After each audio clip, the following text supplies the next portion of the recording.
سورة النصر. بسم اللہ الرحمن الرحیم. اذا جاء نصر اللہ والفتح ورأيت الناس يدخلون في دين الله أفواجا فسبح بحمد ربك واستغفره إنه كان توابا. اذا جاء نصر اللہ والفتح، یہاں سے مراد فتح مکہ ہے. اس کے دو معنی ہیں. پہلا معنی یہ ہے کہ یہاں سے مراد فتح مکہ ہے. عرب کے بہت سے قبائل اسلام قبول کرنے کے لیے فتح مکہ کا ہی انتظار کر رہے تھے. ان کا کہنا یہ تھا کہ یہ شخص یعنی رسول اللہ صلی اللہ علیہ وسلم اپنی قوم یعنی قریش، کیونکہ نبی صلی اللہ علیہ وسلم قریش پر تھے اور جو مکہ تھا وہاں اس پہ قریش کی حکومت تھی. تو ان کا کہنا تھا کہ اگر یہ شخص نبی صلی اللہ علیہ وسلم قریش پر غلبہ پا لیتے ہیں، اگر مکہ کو فتح کر لیتے ہیں تو یہ بلا شبہ نبی ہیں. تو جب اللہ تعالیٰ نے نبی صلی اللہ علیہ وسلم کے ہاتھوں سے مکہ کو فتح فرما دیا تو فوج در فوج لوگ دین میں داخل ہو گئے. اسی لیے فرمایا گیا دوسری آیت میں یدخلون فی دین اللہ افواجا، کہ فوج در فوج لوگ اللہ کے دین میں داخل ہو رہے ہیں. اسی صحیح بخاری میں امام بخاری حدیث لے کر آئے اسی کے متعلق. اس کا حدیث نمبر ہے 4302. عمر بن سلمہ رضی اللہ تعالیٰ عنہ نے بیان کیا ہے کہ جب مکہ فتح ہوا تو ہر قوم نے چاہا کہ وہ رسول اللہ صلی اللہ علیہ وسلم کے پاس حاضر ہو کر پہلے اسلام قبول کر لے.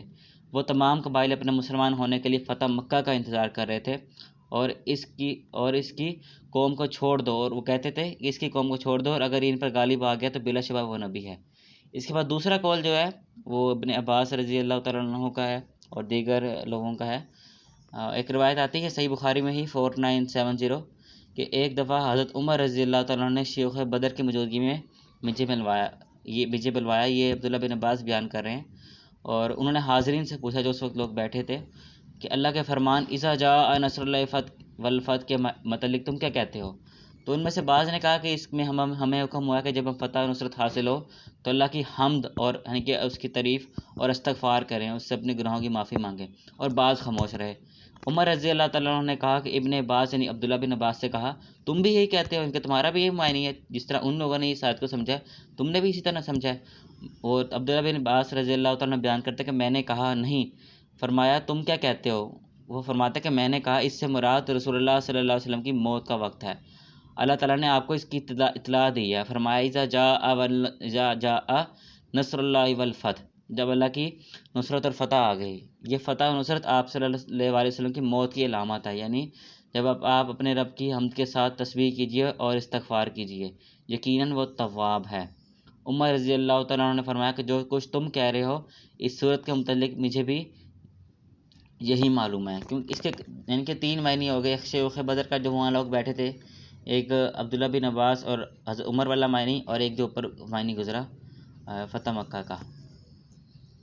اس کے بعد بحمدہ ربک واستغفرہ انہ کان توابا، یعنی کہ اپنے رب کی حمد کے ساتھ تسبیح کرو اور اس سے بخشش مانگ، یقیناً وہ بہت توبہ قبول کرنے والا ہے. اس صورت کے نزول کے بعد رسول اللہ صلی اللہ علیہ وسلم نے پہلے بھی آخرت کی تیاری بہت کرتے تھے لیکن اس کے بعد زیادہ کر دی تھی، اور زیادہ سے زیادہ اللہ کی کیونکہ حکم آ گیا تھا اللہ تعالیٰ کا کہ تسبیح اور تحمید اور استغفار کرو، تو وہ نبی صلی اللہ علیہ وسلم نے اس کا معمول شروع کر دیا.